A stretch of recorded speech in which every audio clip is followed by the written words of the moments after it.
Today is a new opportunity to accomplish your incredible. So let's wake up each day with a fresh mindset necessary for you to win. I welcome you to Rise and Shine. Morning motivation for the girl boss with author, speaker, and founder of the Prestige Society, Nicole Doss.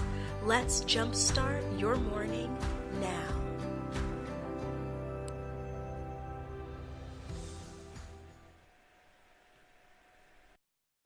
Good morning, good morning, good morning, and welcome to another episode of Rise and Shine.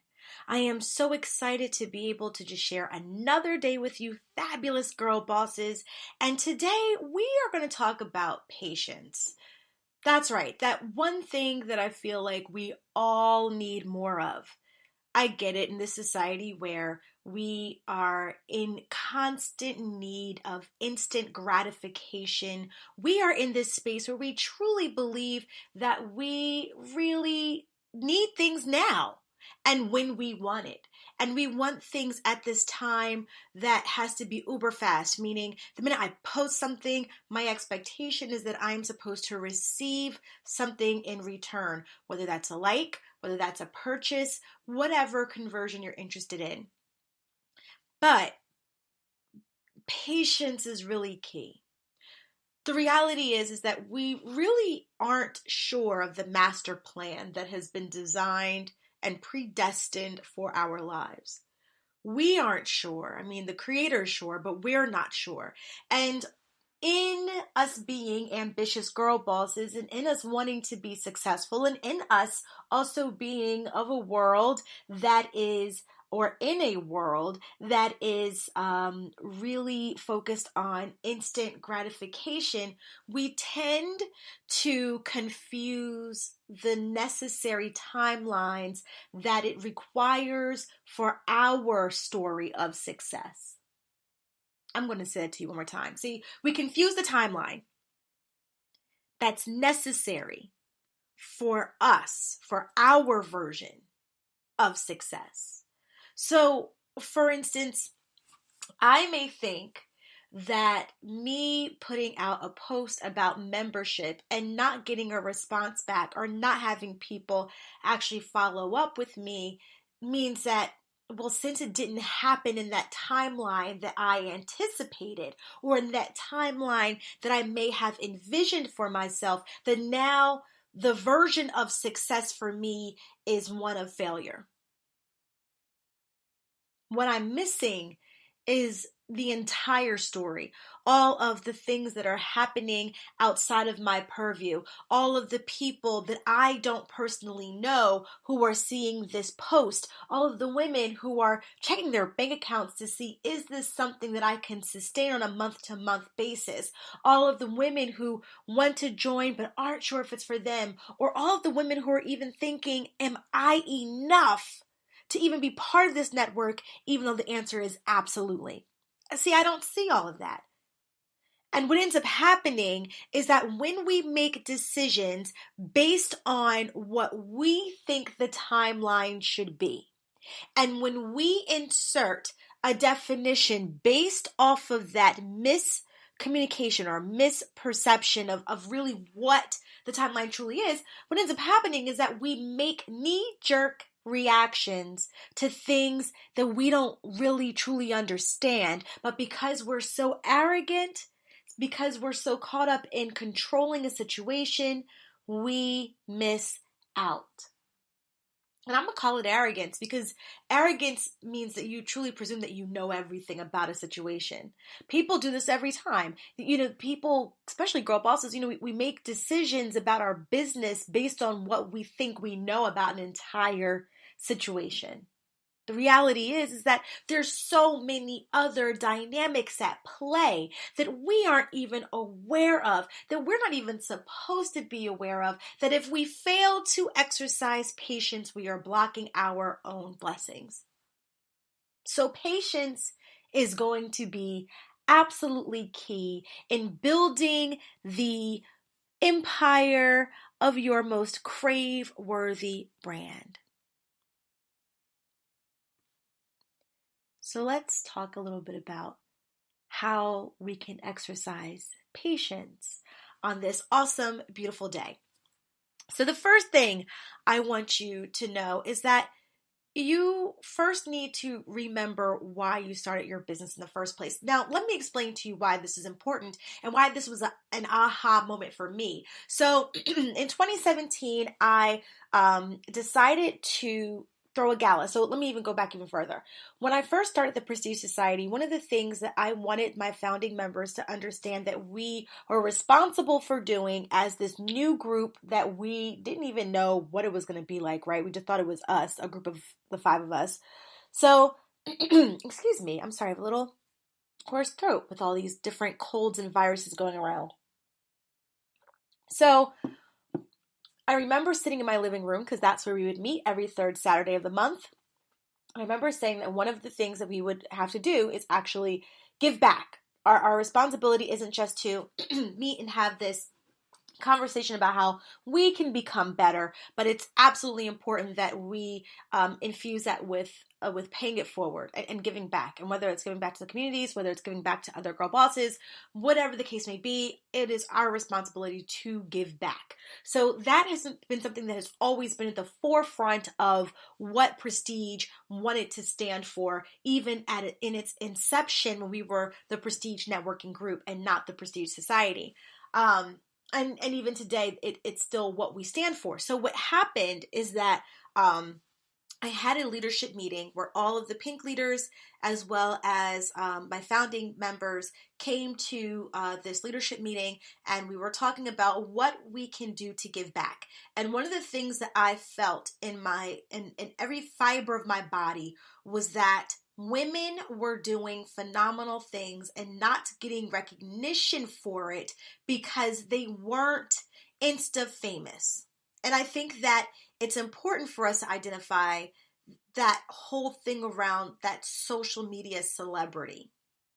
Because there's really great people out here who are giving their all, and just because they don't have that magnifying glass over what they're doing, it doesn't mean that it is less important. It does not mean that it's less impactful. It just means that it is our duty for those who have larger platforms to put these people in a space where people can see it. And honestly, at that time, I don't even think I had a larger platform than those we were recognizing, but I knew that I wanted to hear from the community who these women were. I wanted to hear from the community, meaning just those out there who were being impacted by these great women. And so we decided to do this Black Tie Gala where we celebrated these phenomenal women. So in celebrating these phenomenal women, we opened it up, had a website. We asked people to nominate women. We asked the actual community to then vote for those individuals. We had the top 3 women, and we had these awesome, phenomenal women who covered the industries of, I'll say, multimedia and entertainment, teen development and therapy, as well as the tech world. And those 3 women, Jumoke, Dada, Darcel, Lori, and Janae Johnson, were absolutely phenomenal. And I was so excited to have this Black Tie Gala event. But let's talk about why patience was necessary. As I close my studio door, because my heat is so loud that it comes through sometimes. Okay, thank you for your patience. So patience was, look at that, and that's the word for the day.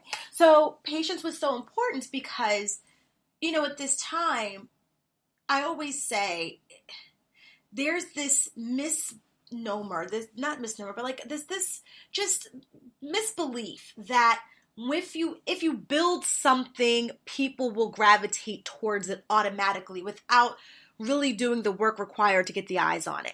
And then on top of it, I hate to say this, but in a community where most are minority driven, we do everything last minute, especially when we talk about ticket sales. And so I was really getting ready to cancel the event 3 weeks before the event because at the end of the day, I think at the time we had like only 10 tickets sold. Now, why this is so important is because this was a ballroom that could hold, I believe, 150 people, and we only had 10 tickets sold. So, matter of fact, it was 111 people we were looking to have, I think. I can't remember. Maybe it was just 100. We had 10 tabletops with 10 people at each tabletop, or 8 people at a tabletop. No, it was 10. So 10, we had a 10 top round. It's not important. The devil's in the details. But anyway, to only have 10 or 20 tickets sold, it's like, well, what are you doing? Who's going to be here? What's going on? You're going to have an empty ballroom. And the ballroom was enormous with this beautiful dance floor in the middle of it with tables all around. And number one of remembering why you started that endeavor is so important is because I remember talking to one of my best friends, Felita Bird, on the phone. And I told her I was getting ready to cancel the event. I'm like, we're not selling any tickets. No one's buying any tickets. People are liking the flyers, but they're not coming. They're not going to say that they're coming. I don't know what to do now at this point. And I was constantly posting, and I was constantly putting who our mistress of ceremonies was going to be and who our DJ was going to be and pictures of the event. I created a separate website just for the event. It was mind-boggling how no one was buying tickets for this event, but everyone was so excited to see that we were doing this thing. So one of the things that Felita asked me, because it was so awesome, she tried to coach me the way I would normally coach her, and she did a phenomenal job because she tried not to insert her opinion in the coaching, because I knew at the time her opinion was, well, maybe you should cancel it, because she knew that it would be a financial risk to me going forward with it. And in her asking these open-ended questions around what I was doing it for, and like, what's the purpose of this event, why the room, things of that nature, why even the event, why the 3 women actually, why were they the ones that made the top? In this whole conversation, I had this aha moment, and it led to me remembering why I started this endeavor in the first place. And it was to give these women the opportunity to be celebrated. It was to give these women the opportunity to be recognized. And it was to give these women the opportunity to feel appreciated for all that they do in the industries that they are in. So when we look at it from that standpoint, to me, it no longer mattered about like how many people came, because, what people would say and, oh, was it a failure? That was an egocentric piece of it. What I had to focus on now was focusing on recognizing these awesome, extraordinary women. And so I realized that if I would have made that knee-jerk reaction to cancel based off of my feelings of failure, because I was so focused on what others would think or how others would say, oh, I was a failure, I would have blocked a whole entire blessing. We were sold out. We were so sold out that when we were doing the numbers, with my committee and I, when we were doing the numbers, I never counted myself in the head count. Like, I don't even know how that happened, but I did not count myself in the head count. So because I did not count myself in the head count, I did not have a seat. Could you imagine? Like, people were trying to buy tickets the day of, and I had to explain that this was something where we were planning, plates, and so I couldn't, get them in the day of. I mean, we were making all types of arrangements the day of. But if I would have pulled the plug 3 weeks beforehand because I was concerned about what the narrative was going to be for me when it had nothing to do with me to begin with, I would have blocked not only my blessing, but the blessing of others. People to this day ask me when we're having another gala. I'm like, I'm not even bothered because I'm not trying to do that again. But it was a great opportunity to bless others. So really, I want you to remember why you started. And this is, once again, when you know that you're in this space where you need to exercise patience. Number two, I want you to start focusing on the things that give you and your client what they truly need. So for me, in that same instance, when I began to remember why I was doing this, when I began to remember that it wasn't about me, but it was about giving a platform to other women who were doing phenomenal things, who I felt should be recognized and appreciated and celebrated, then I began to think about, what do I need to do to draw more attention and to allow people to get more excited about celebrating these women. And so I began to post more about these three women. I began to show people who these women were. I began to ask people to join me in the celebration of what these women do, as we celebrate women all over in everything that they do. It allowed me to engage my audience in a way that wasn't so focused on just buy tickets.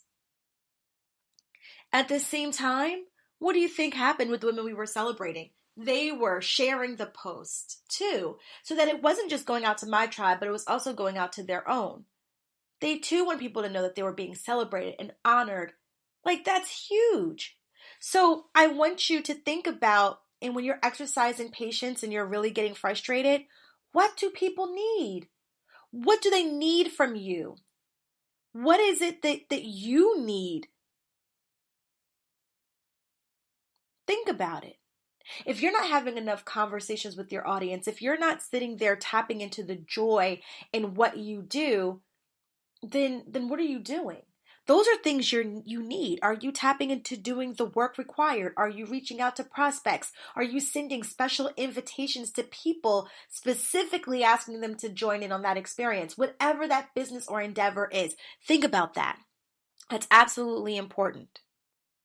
The next thing I want you to do is pray and ask for guidance. Now, I know I talk about praying and meditation a lot, but that's because it should be a part of everything that you do, and it honestly should be part of what drives your actions. I used to always say, I just said this yesterday, that I feel, when I really feel bewildered and I don't know, I realize it's because I have to stay obedient and keep coming back and keep coming back and meditating on certain things, doing research.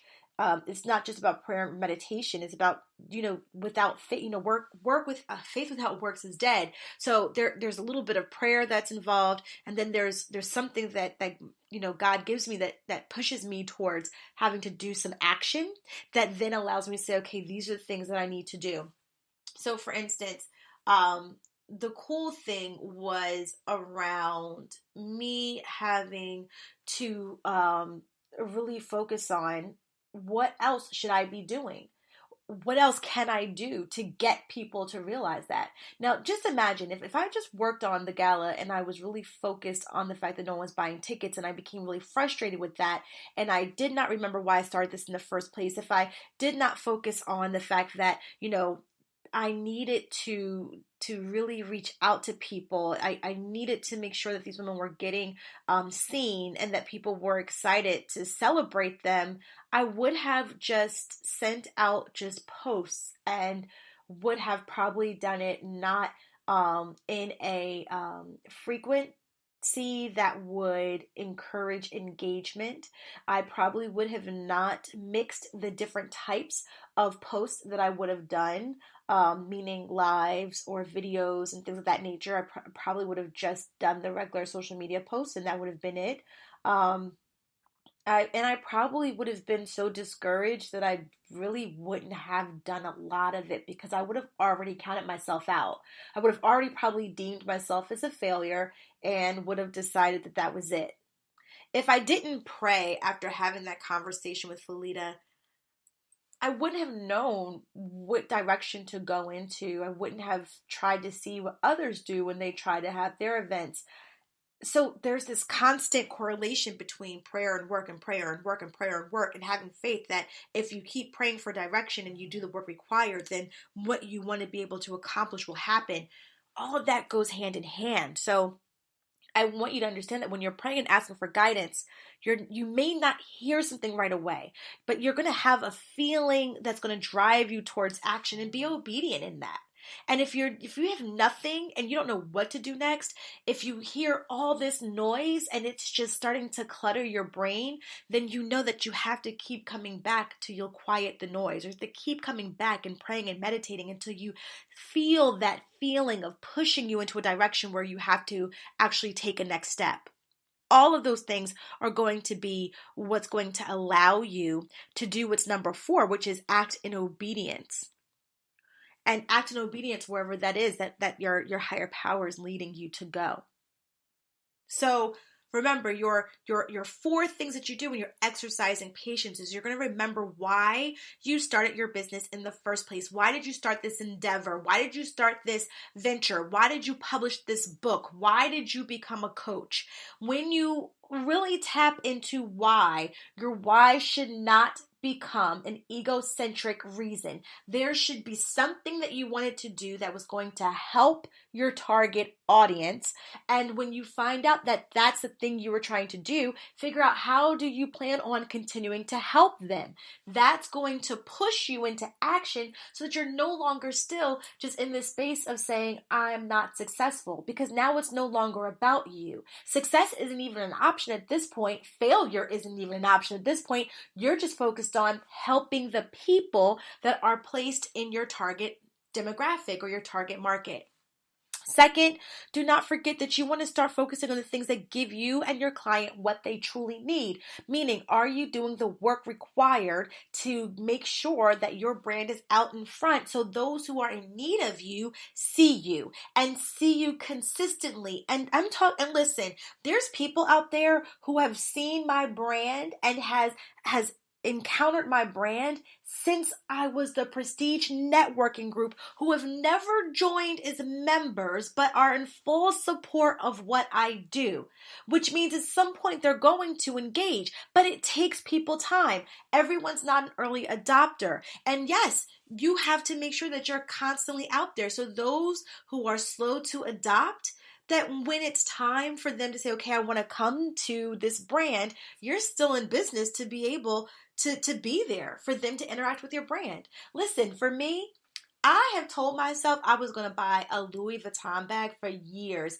Every time I get a bonus, I tell myself, this is the time that I'm going to go ahead and give myself a Louis Vuitton bag. The problem is I can't seem to part ways with the amount of money that it would take for me to purchase a Neverfull tote. Like, I refuse to put that amount of money into a handbag, but yet love the brand.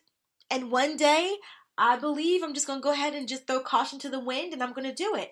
But when I finally do it, it really would have been years of me going online looking at this bag. Think of that analogy as people looking at the things that you have. So don't stop. Exercise your patience, know that your target market is there, but keep putting things in place for them so that they know that when they are ready, you are there for them to be able to purchase. So that's going to help you start focusing on the things that give you and your client what they truly need. And thirdly, pray and ask for guidance. And when you pray and ask for guidance, you continue to meditate in prayer and you continue to ask for your higher power to order your steps, because what that's going to do, it's going to lead you to that 4th step, which is acting in obedience. All right? Because remember, faith without works is dead. So I want you guys to be extra cautious about how you react when things are not working in correlation to the timeline that you have set, knowing that the Creator has a whole different timeline in store for you. So be patient. Exercise patience. And what happens when you begin to exercise patience is that you become so involved in the work that's required that you'll begin to see the fruits of your labor, but it takes time and it takes due diligence. And best of all, it takes patience. So I want you guys to have an awesome, wonderful, and powerful day. This is your girl, Nicole Doss. Bye.